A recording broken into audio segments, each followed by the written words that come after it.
허환구의 라디오 오늘. 여러분 안녕하십니까, 허환구입니다. 윤석열 검찰총장의 운명은 어떻게 될까요? 오늘 오전 10시 30분부터 윤 총장에 대한 2차 징계위원회가 진행이 되고 있습니다. 판사 사찰 의혹, 언론사 사주와의 만남을 포함해서 모두 6가지 혐의가 징계 청구 사유로 제시돼 있죠. 윤 총장 측에서는 오전에 징계위원장 직무대리인 정한중 교수에 대해 또다시 기피 신청을 냈지만 부결이 됐고요. 대검 반부패 부장인 신성식 위원에게는 스스로 자격을 내려놓으라고 요구했는데 이것도 거부됐습니다. 두 번째 심의만큼 되도록 오늘 결론을 낸다는 계획인데요. 과연 오늘 중으로 결론이 날 수 있을지, 난다면 어떤 결론이 날 것인지 주목이 되는 상황입니다. 해임이나 면직, 정직과 같은 중징계가 내려질 가능성이 높은데요. 향후 윤 총장은 과연 어떻게 대응을 하게 될까요? 잠시 후 최영일의 시사 따라잡기에서 자세히 알아보겠습니다. 12월 15일 화요일 라디오 오늘 광고 듣고 시작합니다. 평범한 일상이 포레나를 만나면 출근은 더 빠르게, 휴식은 광교산 숲세권에서, 생활 인프라는 완벽하게 한화 포레나 수원장안에서 가장 앞선 일상으로. 특별한 일상의 시작 포레나, 한화 포레나 수원장안 1644-5060 한화건설. 자, 따라해보세요. 이카운트 ERP 4만원 회계관리, 이카운트 ERP 4만원 재고관리, 이카운트 ERP 4만원 생산관리. 사업 성공 함께해요. 이카운트 ERP의 모든 기능을 월 4만원에 드립니다. 이카운트. 가입비 부가세 별도. 서울사이버대학을 다니고 나의 성공시대 시작됐다. 서울사이버대학을 다니고 나를 찾는 회사 많아졌다. 지금 신입생 편입생을 모집 중입니다. 입학 지원에서 강의 수강까지 모바일 러닝으로 언제 어디서나 서울사이버대학교. 나에게 꼭 맞는 생유산균 락토핏. 아기에게 락토핏. 아이들도 락토핏. 우리 가족 락토핏. 맞춤형 생유산균. 내 몸에 필 락토핏. 종근당 건강기능식품입니다. 파주 센트럴밸리 산업용지 완판 신화를 이어갈 상업, 주거, 지원용지 투자의 기회. 역세권 입지에 서울 문산 고속도로까지 남북경협의 수혜지에서 프리미엄 투자의 중심지로 거듭날 파주 센트럴밸리. 문의 1522-0844. 연말인데 아무데도 못 가고. 좋은 방법 알려드릴까요? 하나, 철저한 방역 시스템을 갖춘 르노 삼성자동차 전시장에 방문한다. 둘, 12월 놀라운 혜택의 뉴 QM6 XM3를 계약 후 3일 만에 받고 바로 떠난다. 지금 당장 가봐야겠네. 안심하고 지금 가까운 전시장을 방문해보세요. 최종별 혜택 상위 르노 삼성자동차. 네, 라디오 오늘 화요일 순서 시작합니다. 1부 한 주간의 시사 이슈 알아보는 최영일의 시사 따라잡기 준비되어 있고요. 2부 이슈 오늘에서는 코로나19가 기승을 부리며 지자체들마다 위축된 관광 경기를 살리기 위해서 많은 노력을 하고 있는데요. 안동시에서는 MZ세대를 겨냥한 바이러스 프리 관광으로 주목을 받고 있습니다. 이 내용 알아보겠습니다. 안동시 김민정 관광 마케팅 팀장을 연결해 보겠습니다. 라디오 오늘 생방송 놓치신 분들 유튜브로도 다시 들으실 수 있습니다. 많은 애청 바랍니다. 네, 시사 따라잡기 시작합니다. 최영일 시사평론가와 함께합니다. 평론가님 안녕하십니까? 네, 안녕하세요. 예, 참 많은 분들이 뉴스에서 이제 더 이상 추미애 윤석열 얘기 듣고 싶지 않다, 보고 싶지 않다 이렇게들 생각하실 텐데 그래도 뭐 가장 큰 뉴스니까요. 정치권에서 이 얘기 좀 잠시나마 좀 짚어보겠습니다. 오늘 오전부터 징계위가 두 번째 열리고 있는데 지금 이 시간까지도 열리고 있고 뭐 증인 신문 중인 것으로 보이는데 오늘 밤 뭐 늦게라도 결과가 나올 수 있을까요? 어떻습니까? 나올 가능성을 애초에는 좀 낮게 점쳤습니다. 예. 왜냐하면 증인이 워낙 많기 때문에. 8명이었죠, 증인이? 네, 증인 8명, 비위 혐의는 6가지. 예. 그러니까 이걸 지난번에 뭐 1차 회의 때 9시간 회의를 했습니다만 사실은 절차적인 문제를 논하다가 본론으로 제대로 들어가지 못했던 걸 생각해 보면 오늘도 오전에 시작됐지만 이게 다 끝나겠나 싶었는데 지금 6시가 좀 넘은 시간인데 마지막 증인에 대한 신문이 이루어지고 있어요. 아, 지금 벌써 마지막 증인이에요? 네네. 한동수 이 감찰국장입니다. 예, 대검에. 예. 지금 이제 어찌 보면 법무부 측에 유리한 증인이죠. 예. 증인은 8명인데 그 위원장이 징계위원장이 직권으로 징계위원회에서 회피해서 빠진 심재철 법무부 검찰국장을 예. 증인으로 이제 직권 채택했는데 예. 오늘 철회했어요. 아, 그래요? 예, 시작 전에 아침에 철회해서 증인은 7명. 7명. 예, 보면 4명은 윤 총장 측에 유리한 증인, 3명은 법무부 측에 유리한 증인인데 예, 예. 법무부 측에 유리한 증인 2명이 출석하지 않았습니다. 예. 이성윤 서울중앙지검장, 어허. 또 정진웅 차장검사. 아, 그래요? 그러면서 법무부 측에 유리한 증인은 지금 마지막 증인인 한동수 감찰국장 1명이고요. 예, 예. 4명의 윤 총장에게 유리한 증인, 류혁 감찰관이라든가, 이정화 이 대전지방에 있는 검사라든가, 예. 다 지금 이제 윤 총장 측 입장을 이제 거두고 있는 증인들입니다. 예. 그런데 이제 빠르게 증인 신문이 오늘 쭉 이루어졌고요. 마지막 증인 신문 중이니까 네. 이게 끝나게 되면 이 징계 대상이 된 윤 총장 측에 윤 총장은 오늘도 불출석했죠. 예.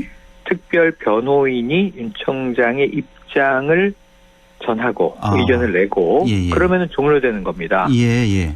그럼 지금 4명의 징계위원이 이제 심의에 들어가서 이 징계에 해당한다 안 한다. 예, 예. 그리고 징계에 해당한다면 어느 수위의 징계다. 의결만 남아있는 거죠. 아, 그래요. 예. 그럼 제 생각에는 만약에 한 8시 전이라도 예. 만약에 증인 신문이 다 끝나고 윤 총장 측의 마지막 입장 표명에서 다른 변수가 없다면 예. 오늘 징계 심의 의결까지 끝날 가능성이 있습니다. 아, 그렇군요. 예, 예. 물론 이제 마지막에 또 이제 불꽃 공방이 오가면서 예, 예. 한동수 증인을 놓고 이제 회의가 길어진다면 또 밤 한 9시쯤 되면은 오늘 일단 종결 선언을 하고 예, 예. 자, 심의 의결은 뒤로 미루겠다 해서 3차 회의가 잡힐 가능성도 있습니다. 예. 하지만 징계위원회 입장에선 이게 다음 주로 또 넘어가서 별로 좋을 일이 없거든요. 그렇죠. 예. 아까 말씀하신 대로 뭐 국민 여론이 좀 끝을 보자. 여기 되든. 그러니까요. 예. 예, 그리고 어차피 끝이 아닌 것이 윤 총장 측은 징계위 자체를 부정하고 있기 때문에 예. 이건 또 본안 소송과 가처분으로 넘어가거든요. 예, 예. 그리고 행정법원의 판결을 또 봐야 되니까 가능하다면 오늘 끝날 것이고 시간이 도저히 부족하다면 내일이든 모레든 왜냐하면 더 이상 이제 윤 총장 측의 의견 제출만 끝나면 오늘로 끝이고 예. 징계위원들만 모이면 되거든요. 예. 3차 회의가 주중에 잡힐 가능성이 있고 오늘 끝날 가능성도 상당히 높아 보입니다. 알겠습니다. 지금 이 시각 현재 이제 징계위 2차 회의가 진행 중 마지막 증인 신문 중이라는 거. 그렇습니다. 그리고 이게 끝나면 이제 윤 총장 측의 변호인 변론이 있겠고 이후에 심의가 있고 이제 마지막 이제 의결까지 남아 있는 상태. 오늘 밤에 결정이 될 수도 있다는 말씀이신데. 그렇습니다. 자, 일단은 이제 가장 관심이 가는 게 어떤 결과가 나올 네네. 것인가. 그러니까 징계가 모두 5가지겠다면서요. 가장 무거운 게 이제 해임, 그 밑에 네. 이제 면직, 정직, 감봉, 견책 이렇게 있는데 네. 만약에 정직 이상이 나온다면 그러니까 해임, 면직, 정직이 나온다면 일단 윤 총장은 글쎄요. 뭐 그 직에서 이제 물러난다고 사실상 물러난다고 봐야 될 것 같은데요. 그렇게 봐야 되겠죠. 그런데 그 약간씩 다른 게 있습니다. 사실은 6개입니다. 아, 하나가 더 있습니까? 징계 혐의가 없다. 이렇게 날 수도 있는 거죠. 그럴 수도 있겠네요. 예. 예. 그러니까 이제 그렇게 징계 대상이 안 되는 것으로 그냥 어찌 보면 면죄부를 받거나 혹은 경징계인 견책. 이 견책은 경고 정도에 해당하는 겁니다. 예, 예. 앞으로 주의하시오. 근데 이제 이 2가지의 가장 낮은 2가지에 해당되게 되면 네. 추미애 장관은 정치적으로 엄청난 책임을 져야 됩니다. 그렇겠죠. 예, 예. 네네. 이러한 결과를 보자고 이러한 이제 사상초의 일이 벌어졌는가. 예. 근데 감봉 위에서부터는 중징계예요. 왜 그러냐 하면 감봉도 통상 직장에서는 경징계로 보는데 예. 그래도 이제 이 책임질 일이 있다는 것이고 그리고 대통령이 집행해야 되는 게 감봉부터입니다. 아, 그래요? 예. 감봉부터는 징계위원회가 그냥 감봉 결정 이렇게 하는 게 아니라 법무부 장관이 제청을 해서 대통령이 제가해야 감봉부터 들어가거든요. 예, 예. 그리고 사실 이게 뭐 3개월 감봉, 뭐 6개월 감봉, 월급 깎는 건데 네. 이 검찰총장 입장에서 상당히 모욕적인 일이거든요. 그렇겠죠. 예. 이게 중이다, 경이다 이게 문제가 아니고 예, 예. 이게 이 사상 초유의 모욕이죠. 예. 그래서 이게 이 급여의 문제 이상의 명예의 문제가 될 것이다. 근데 감봉이 나오겠는가? 이건 참 애매한 결정이 될 거고요. 예. 그래서 대부분은 정직이냐 면직이냐 해임이냐인데 징계위가 구성된 초기만 해도 해임, 최소한 면직 이랬거든요. 예. 근데 저는 처음부터 정직 가능성이 높다 이렇게 본 게 이 기술적으로 이게 이 어찌 보면은 묘수입니다. 왜냐하면 문재인 대통령 입장에서는 이 아무리 징계위가 결정을 했다 해도 대통령이 집행하기 때문에 예. 대통령은 개입하지 않겠다. 징계위 결정을 난 그대로 서명하겠다. 이렇게 애초에 얘기했지만 예. 서명 절차가 들어가면서 결국은 이 검찰총장 임기를 보장하지 못한 대통령이 되거든요. 결론적으로는 그렇게 되죠. 네, 예. 검찰총장의 임기 보장이라는 게 굉장히 중요한 이제 것입니다. 예. 그래서 정직이 나오게 되면은 임기 지키거든요.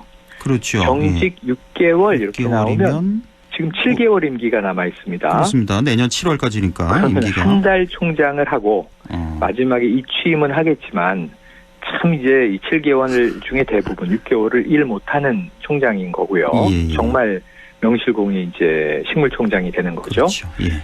정직 3개월 이렇게만 돼도 지금 법무부가 우려하고 있는 것이 여러 가지 수사에 총장이 개입함으로써 뭐 청와대를 타겟으로 한다든가 월성 원전 1호기의 이제 조기 폐쇄 문제라든가 예. 수사되고 있는 여러 가지들 또는 이제 자신의 가족에 대한 수사를 뭐 방어한다든가 이런 우려를 하고 있는 건데 예. 정직 3개월이면 사실상 총장은 무력화되죠. 예. 그 임기를 지키면서 총장에게 징계는 가하고 업무를 보지 못하게 하는 효과가 있을 수는 있어요. 예. 그래서 정직 가능성이 있는데 뭐 어떤 결정이 나오든 간에 징계위에 대해서는 또 소송으로 넘어가기 때문에 예. 역시 법원의 판단이 최종적으로 남아 있겠습니다. 알겠습니다. 이 결론 뭐 5가지, 6가지 중에 한 가지 결론이 이제 날 텐데 우리 최영일 평론가께서 예상하시기에 이제 정직 가능성이 가장 높지 않나 이렇게 예상하실 텐데 예, 어떻게 날지 좀 지켜보겠고요. 자, 그나저나 국회도 참 정말 바빴습니다. 필리버스터를 포함해서 결국은 이제 임시국회에서 야당이 극구 반대한 법안이 모두 통과가 됐습니다. 뭐 우선 권력기관 개혁입법이라고 칭하던데요. 공수처법을 비롯해서 국정원법, 경찰법, 뭐 대북전단 금지법, 5.18 관련법 등등해서 모두 통과가 된 상태입니다. 이거 뭐 여야 반응과 입장이 상당히 지금 대치가 되고 있죠. 아주 긴장된 상태죠, 국회도. 자, 요것은 이제 연말 국회까지 오면서 여야가 합의해서 처리한 건 없는데 그래도 하나는 제가 박수를 쳐드립니다. 내년도 예산안은 이 김종인 비대위원장의 제안으로 어차피 내년에 또 추경할 거라면 긴급재난지원금 예산을 아예 넣어버리자. 그래서 여야 합의로 한 6년 만에 이 법정 시한을 지켰잖아요.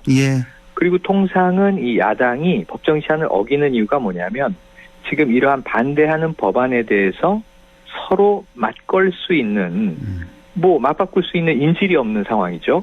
그래서 주로 예산을 잡는 경우가 많았는데 이거는 국민의힘이 잘했어요. 예산은 예산대로 처리해주고 심지어는 3조 6천억 원에 해당하는 긴급재난지원금을 편성해서 555조 8천억 원 정부 예산을 558조로 증액을 해줬습니다. 5조 정도. 코로나 문제에 대해서는 여야 협치가 이루어졌다고 보는데 그 이후부터는 이제 여야 협치는 깨졌습니다. 그런데요, 여기서 그 뭐 잘했다고 말씀을 해주셨는데 기한 내에 처리를 했지만 그 이번에 3차 재난지원금 같은 경우 3조 뭐 6천억 원 이 정도 금액 자체가 1, 2차에 비해서 너무 적지 않나. 그때보다 훨씬 상황이 심각한데 이런 아쉬움은 사실 있습니다. 어떤 분들은 알고 의미 없다 이런 분들도 계세요. 그럴 정도로. 1차 보편적으로 지급할 때가 14조 원이 나갔고요. 14조고. 2차 선별로 취약계층과 중소상공인 자영업자에게 지급할 때만 해도 이 7조 4천억 원 정도가 나갔습니다. 근데 이 절반도 그러니까 1차의 절반이 2차, 2차의 절반이 딱 3차인데. 그렇습니다.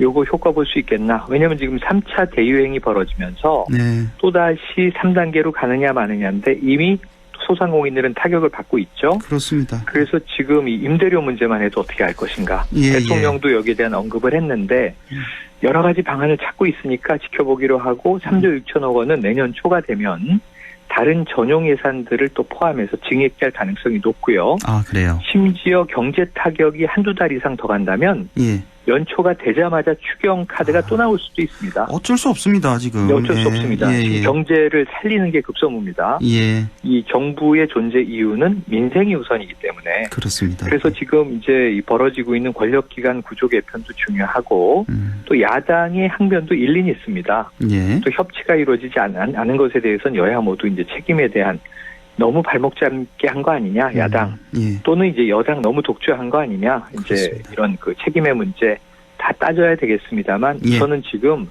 코로나를 막는 것과 민생 살리는 것만큼 중요한 것은 없다. 그럼요. 그러니까 여야의 당연합니다. 책임들이 일정 부분 있는 것이죠. 예, 예. 그러면서 지금 이 권력기관 개편은 경찰청법도 매우 중요하고요. 예, 예. 공수처법만 들여다볼 게 아니라 검찰의 법적인 개혁과 말씀하신 대로 국정원법의 대공수사권이 경찰로 이관되는 부분들 예. 다 유기적으로 함께 봐야 되기 때문에 좀 복잡한 문제입니다. 예. 그래서 너무 이제 야당은 단순 논리로 비판하고 있고 여당은 이걸 제대로 어떻게 작동할 건지 정교하게 설명을 못하고 있다. 아하. 국민은 답답하다. 이런 문제를 좀 남기고 예. 중요한 법이 하나 남아 있습니다. 어떤? 이 중대재해 기업에 대한 처벌법. 아, 예, 예, 예. 요거 지금 고 김용균 노동자 어머님이 그 어머님이 흘리면서 지금도 시위 중인가요? 그 국회에서? 시위 중입니다. 아직도? 네네. 예, 예. 왜냐하면 이 법 통과될 때까지는 이제 해결된 게 아니다. 예, 예. 지금 문제는 연간 2천여 명의 근로자들이 산재로 사망하고 있는데 연간 2천여 명이 지금 네. 사망하고 있다는 얘기잖아요. 매해 2천여 너무 명, 많아요. 작게는 2,200명 정도, 많게는 2,600명 정도가 사망하고 있는데 예. 이 전쟁이죠, 전쟁. 그렇습니다. 그런데 문제는 이제 원청 기업을 처벌하지 못하기 때문에 하청업체만 계속 이제 책임을 지는데 예. 이 원천적인 책임 해결이 안 되고 있거든요. 그렇습니다. 그래서 이제 이런 문제들에 대한 법도 남아 있는 만큼 예. 임시국회가 1월 8일까지입니다. 자, 필리버스터는 다 무력화됐습니다만 예. 또 야당의 이야기에도 국민들이 좀 귀를 기울였어요. 예. 그래서 이런 부분에 있어서는 야당도 저항할 수 있는 만큼은 했고 여당도 이 의석 분포의 힘을 보여줄 수 있는 만큼 보여줬으니까 예, 예. 그럼 연말 마지막 임시국회에서는 민생을 마지막으로 좀 다루고 유종의 미를 거두기를 기대해 보는데 예. 일단 코로나 문제 때문에 지금 정부 사과하라, 백신에 대한 불신이 크다 이런 또 야당의 공세와 일단은 총력전을 펴야 하는 또 이제 정부 여당과 코로나로 좀 국민과 함께하는 단합된 연말이 돼야 하지 않는가 하는 말씀을 그렇습니다. 또 드려야 할 것 같습니다. 참 말씀하신 대로 중대재해기업 처벌법 사실 뭐 기업 측에서는 극구 반대를 하고 있지만 맞습니다. 말씀하신 대로 뭐 2천 명 훨씬 넘게 매년 산업 현장에서 사망을 하고 있는 이런 상황이니까 우리가 지금 코로나 그렇게 무섭다 하는데 올 한 해 동안 사망자가 500명대, 600명대입니까? 제가 지금 500 정확히 명대죠. 그러니까 네. 500명대인데 그거에 4배, 5배 근로자들이 죽고 있으니까 이것도 반드시 좀 통과가 돼야 될 것 같습니다. 맞습니다. 지금 자영업자 소상공인들 얘기 조금 전에 잠깐 주셨는데 그래서 지금 사실 소상공인들 가장 힘든 게 임대료 내는 문제잖아요. 네, 그래서 맞습니다. 이것과 관련돼서 이른바 임대료 멈춤법이라고 해서 민주당 이동주 의원이 좀 발의를 해서 맞습니다. 지금 많은 이 소상공인들의 관심이 좀 가고 있는데 이게 지금 좀 어떻습니까? 이 임대료 멈춤법 보면 집합 금지 제한 기간 동안에 임대료 청구를 금지하겠다 그렇죠. 아니면 절반만 청구하겠다 이런 안을 냈는데 네. 이거 지금 국민의힘에서는 이거 또 재산권 침해하냐 임대인 임차인 침해다. 그러니까 네. 갈라놓기 하냐 이렇게 공격을 하고 있는데 공산주의법이냐 이런 얘기도 지금 나왔죠. 일단은 발의를 한 상태잖아요. 법안 발의한 발의만 상태인데 한 거고요. 예. 세 가지가 연동돼 있습니다. 세 가지요? 각각 다른데 네. 첫 번째는 이 정말 그 국민청원이 청와대 게시판에 올라왔어요. 예. 왜냐하면은 이 임차인은 너무나 장사가 안 되고 고통받고 있는 장기간을 버티고 있고 더 이상 대출도 안 된다. 예. 돈을 어떻게 좀 이 궁여지책으로 구해다가 임대를 내고 싶어도 낼 돈이 없다. 근데 임대료는 따박따박 나간다. 그러니까요. 이게 합리적인가? 왜 이렇게 임대료 내는 날짜는 빨리 네. 다가오는지 피가 여기에 마르는 대해서 상태예요 지금. 지금 일주일 상간에 한 15만 명 정도가 동의를 했어요. 예. 한 달에 20만 명 넘으면 이제 청와대나 주무부처가 답변해야 되기 때문에 예. 이건 좀 지켜볼 문제고 예. 또 문재인 대통령이 임대료 문제 때문에 뼈아픈 고통을 느낀다라는 이야기를 했어요. 네. 네, 그리고 이제 이 문재인 대통령 청와대 입장을 정리하면 이 착한 임대인 운동, 이 캐나다도 하고 있거든요. 아, 그래요? 임대인이 자발적으로 고통받는 임차인을 위해서 임대료를 깎아주면 이 중에 50%를 예. 뭐 세제 혜택을 통해서든 현금 지원을 통해서든 정부가 또 메꿔주는 방식을 캐나다가 쓰고 있습니다. 임대료 90%를 정부가 내주는 조치도 지금 취하고 있어요. 경제 살리기 위해서죠. 예. 그런데 이제 이동주 의원은 또 별도로 지금 말씀하신 대로 자 지금 이 어떤 재난재해 때문에 정부의 이 금지령으로 영업 금지, 그러니까 이게 집합 금지가 내려진 업종들은 네. 이 기간 동안은 임대료를 내지 않도록 하자. 전액 임대료 못 받도록 하자. 전액. 예. 그리고 이제 이 집합 제한을 받은 영업에 제한을 받은 업체들은 50%로 임대료를 낮춰주도록 하자. 예. 그 기간 동안에만. 이건 그냥 얼추 들으면은 합리적으로 보여요. 그렇습니다. 문제는 증발되는 그 수익을 누가 보존할 거냐 하는 문제는 남아요. 사유재산의 문제가. 이건 이동주 민주당 의원이 발의를 한 겁니다. 근데 이제 야당의 공격은 자, 대통령이 하명하니까 민주당 의원이 바로 이거 발의한 거 아니냐. 청와대는 연관성이 없다. 문재인 대통령의 취지는 이 법을 발의하라는 게 아니었다. 다만 임대료 문제도 어떻게든 제도적인 접근으로 해결을 찾아야 되는 것 아닌가. 뭐 이동주 의원의 안도 여러 이제 시나리오 중에 하나일 수 있어요. 근데 이제 야당은 사유재산을 침해하는 것은 공산주의법이다. 이건 안 된다 이렇게 얘기하는데 또 꼭 공산주의가 아니고 선진국가 아까 캐나다 말씀드렸지만 자본주의를 채택하고 있는 민주국가에서도 여러 가지 방법을 찾고 있단 말이죠. 그래서 우리도 방법은 찾아야 합니다. 다만 이제 이 또 임대인도 돈이 남아도는 사람은 아닐 수 있잖아요. 당연하죠. 또 생계형 임대인들도 많이 있을 있는 것이고, 또 세금도 많이 또 올라간 마당에 그렇죠. 임대료 수익도 그러면 취하지 못하면 우리는 또 뭘 먹고 사나. 그래서 이 문제들을 다 우리가 서치를 해서 최적의 해법을 찾기 위해서 중지를 모으자는 것이 중요한 거지. 누구 걸 뺏어서 누구에게 주고 이런 방식으로 자꾸 편을 가르는 것은 연말에 옳지 않은 것 같고요. 해법을 찾아야 할 것 같습니다. 그나저나 지금 자영업자 소상공인들 한계 상황에 지금 다다른 것 같아요. 그러니까 또 이 연초에 나왔던 얘기가 또 나오는데 저는 정말 공감이 되는 게 자, 이게 병에 감염돼서 죽기 전에 굶어 죽을 것 같다. 그러니까요. 이게 정말 절박한 이야기 아니겠습니까? 그래서 우리가 같이 공생하기 위한 방법을 정부를 중심으로 찾아내야 하는데 방법은 반걸음씩 양보하는 방법밖에는 없어 보입니다. 뭐 정부 공무원들도 그렇고 뭐 정치인들 모두도 그렇고 그 존재 이유가 뭡니까? 국민들 편안하고 안녕을 위해서 존재하는 건데 이럴 때 다른 문제보다도 정말 우리 국민들 살 길 이거 정말 시급하게 이거 마련해야 될 것 같습니다. 상징적으로 보면 특전사령부의 특수전사령부 특전사라고 부르죠. 370여 명 우수 모범 간부들이 코로나19 역학조사관이 없다 보니까 정의에 이 군인들이 투입이 됐습니다. 아, 그래요? 이 바이러스를 추적하기 위한 겁니다. 그래서 보건소마다 2-3명씩 배치가 됐는데요. 자, 국민의 군대가 전쟁을 수행하고 안보를 지키는 것도 군인의 역할이지만 정말 국민의 생명이 위협받는 상황에서 정말 바이러스 현장으로 뛰어들었거든요. 그렇게 보면 아까 말씀하신 대로 이 국가의 존재 이유는 뭐냐. 그러니까 뭐 군인은 총 만드는 게 군인이 아니라 이게 방역과도 싸우는 상황이 지금 된 거죠. 준전시 상황인데 우리 아까 말씀하신 공무원, 이 기업 그리고 우리 이제 모든 국민들이 함께 힘을 모아서 공동체의 생존을 도모해야 되지 않겠는가.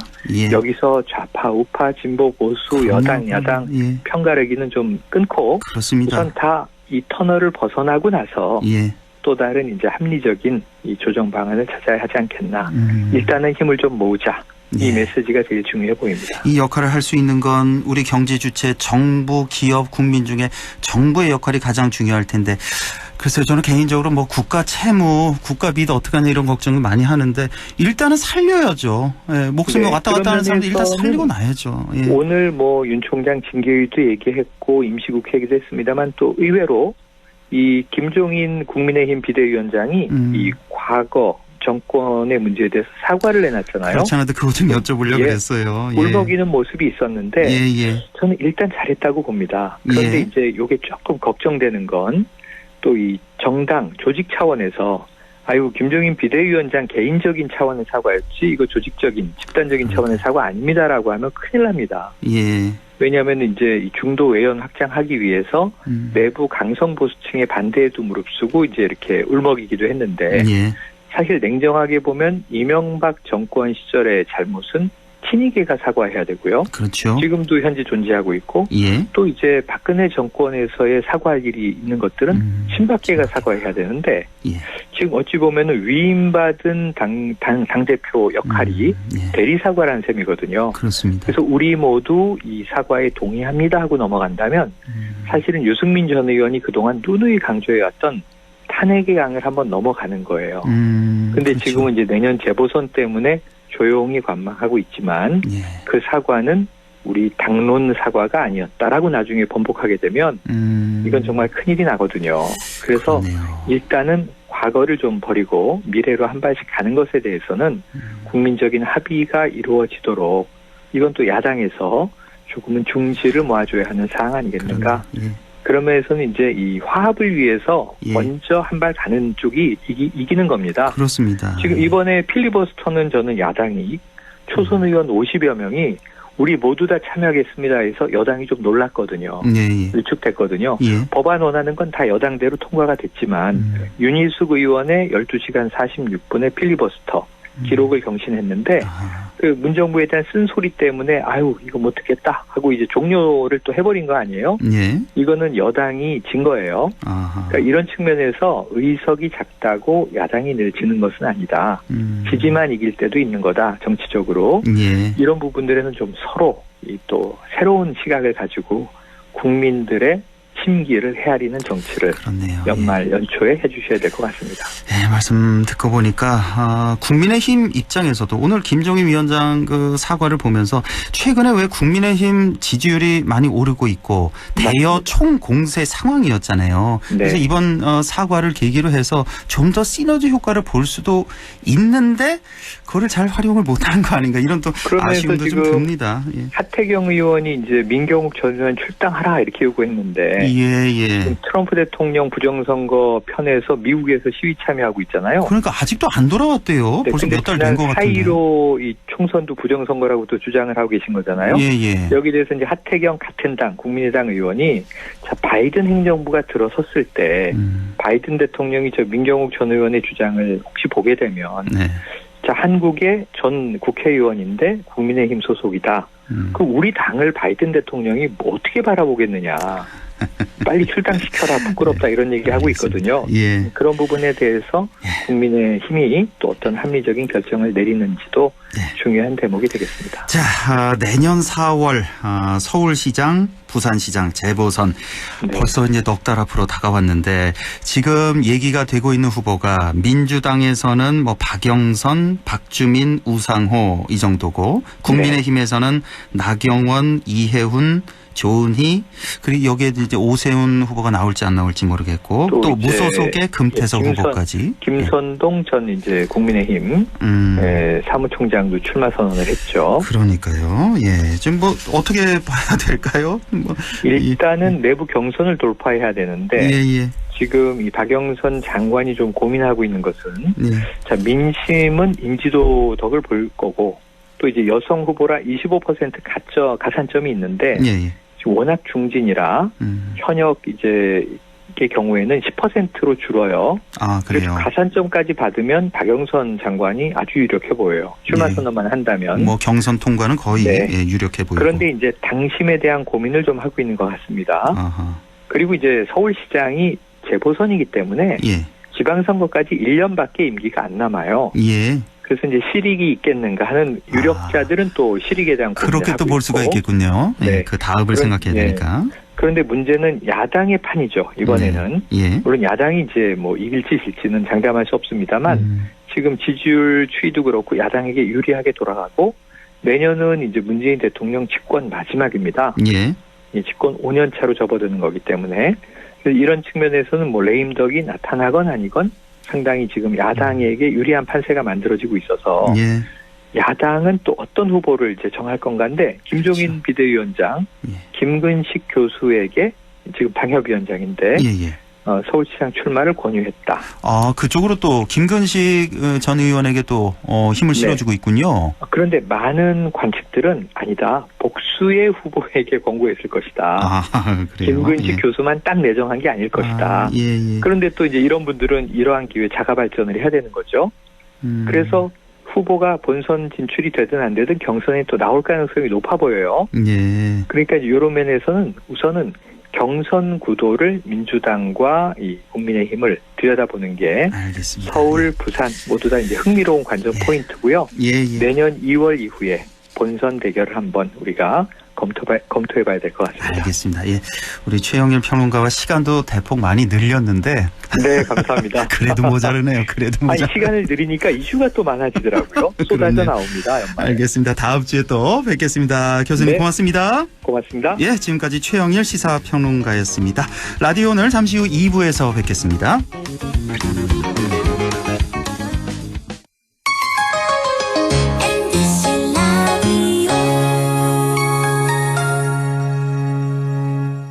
할인점보다 더 실속 있고 편의점보다 더 편리하게 살 수 있는 곳, 시장보다 더 정이 넘치고 백화점보다 더 품격 있는 곳, 이런 곳이 없을까요? 네, 우리 동네 우리 할인점 홈마트가 있습니다.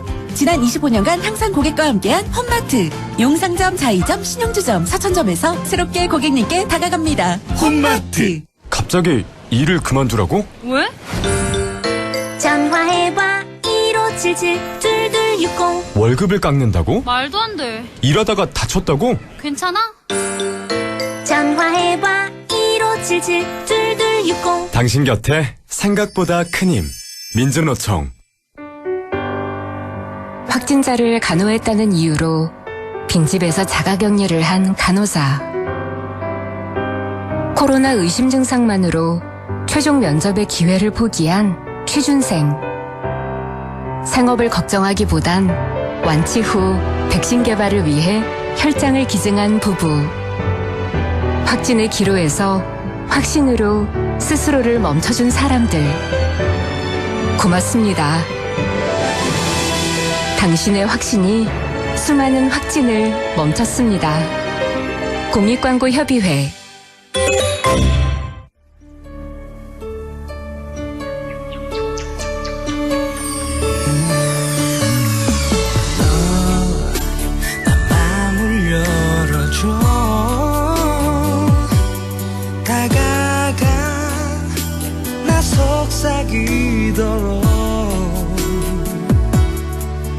언제나 내 생각으로 행복해야 해요.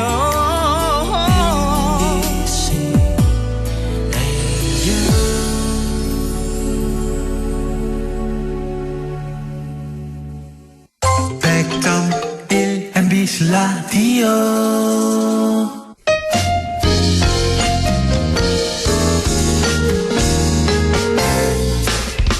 지금 여러분께서는 안동 MBC 시사정보 프로그램 허환구의 라디오 오늘을 듣고 계십니다. 저는 사생결담 강재입니다.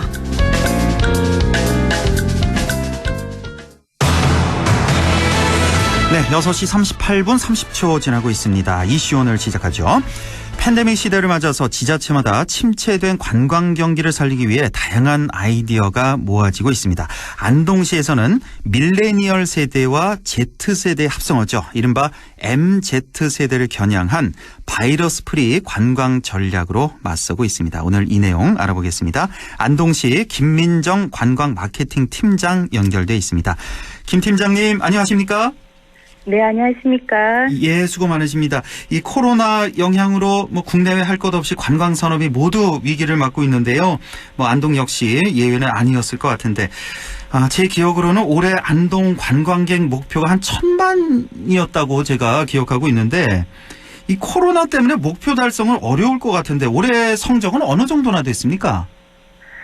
네, 올해는 전 세계 관광산업이 어려움을 겪고 있습니다. 네. 우리 시도 타 지역 못지않은 어려움을 겪고 있습니다만 4대 관광거점도시 선정으로 5년간 1천억 원의 예산을 확보해 관광산업의 시스템을 바꿀 수 있는 기회를 맞은 것은 큰 성과라 할 수 있습니다. 예. 그러나 올 들어 1,000만 관광객 유치 원년을 목표로 힘차게 출발했지만 지난해 850만 명에서 올해는 300만 명 정도로 줄어든 것은 매우 아쉬운 점이라 할 수 있습니다. 예.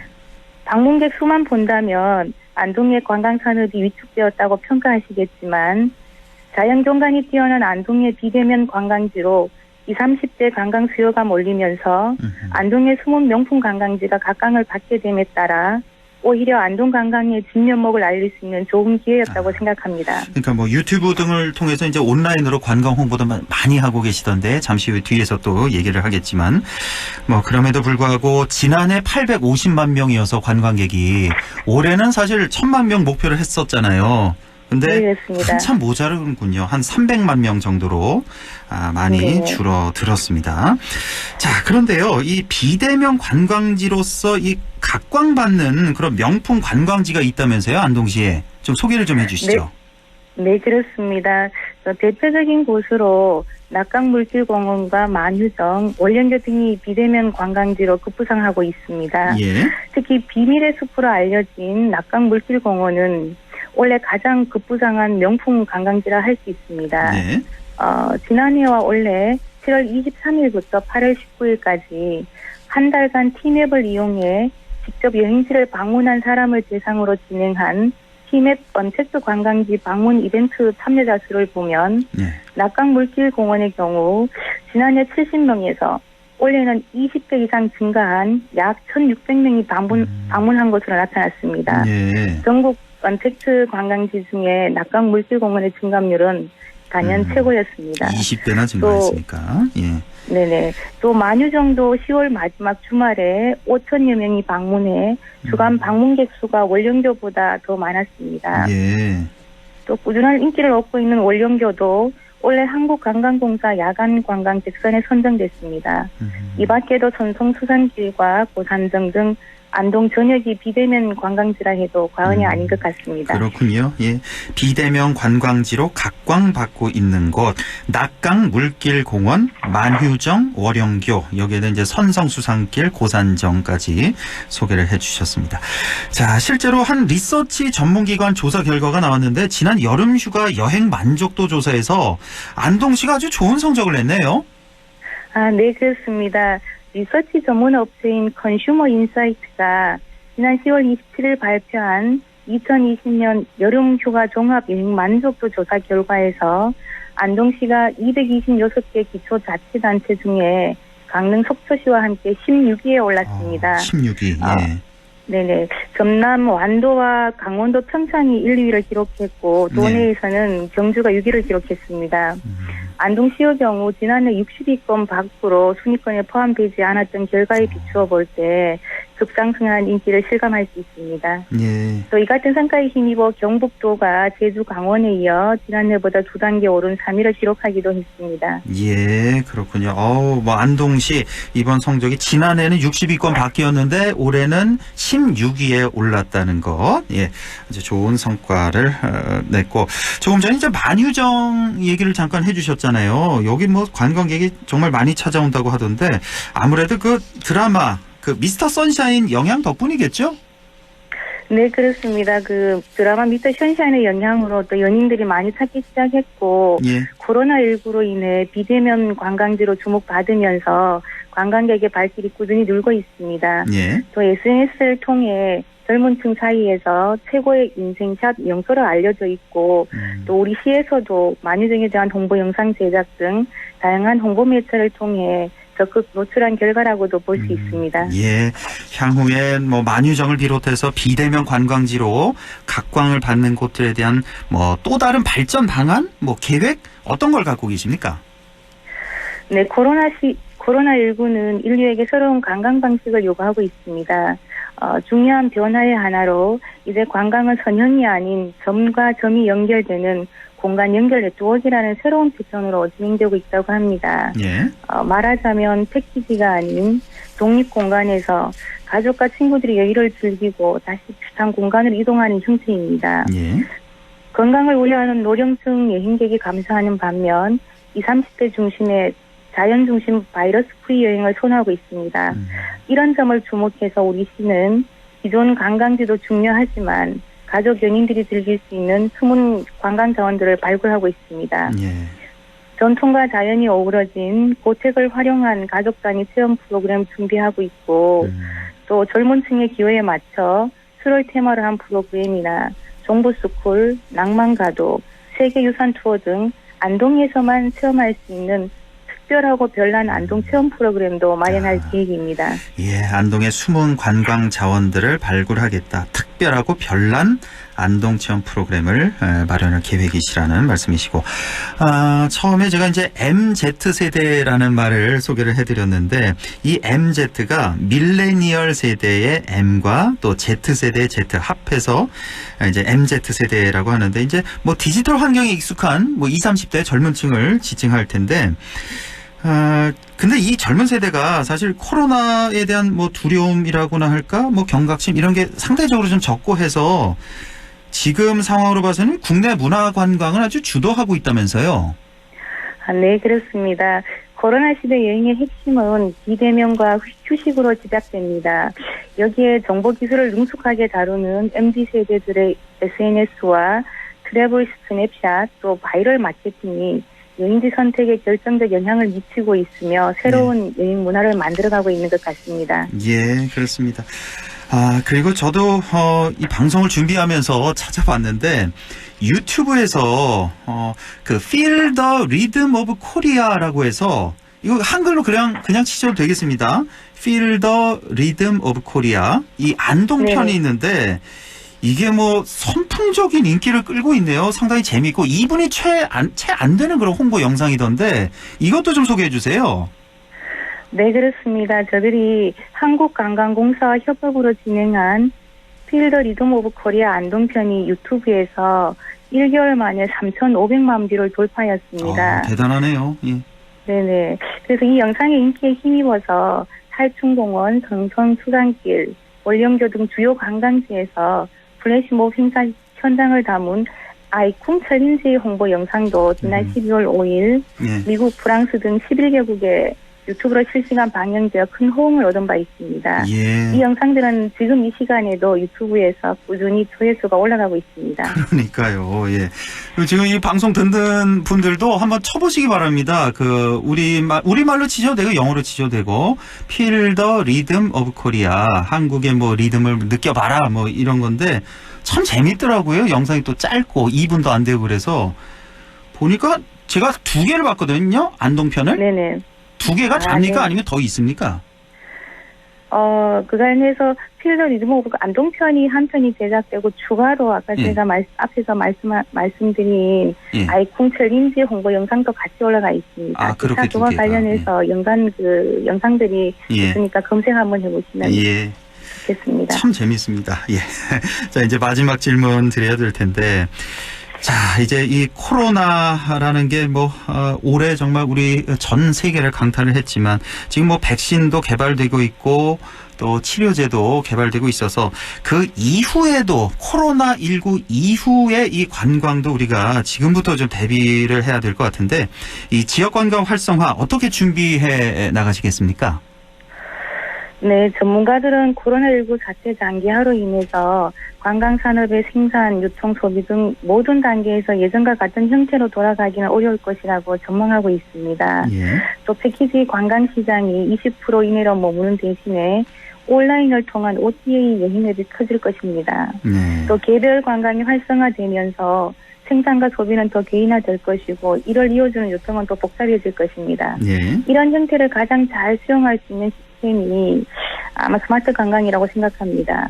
우리 시는 관광 거점 도시로서 국제적 수준의 관광 인프라 개발과 또 ICT 스마트 관광 서비스 도입 등 편리한 관광 환경 구축과 최신 트렌드에 부합하는 관광 홍보 전략을 통해 매력적인 글로벌 관광 도시로 만들어 나갈 계획입니다.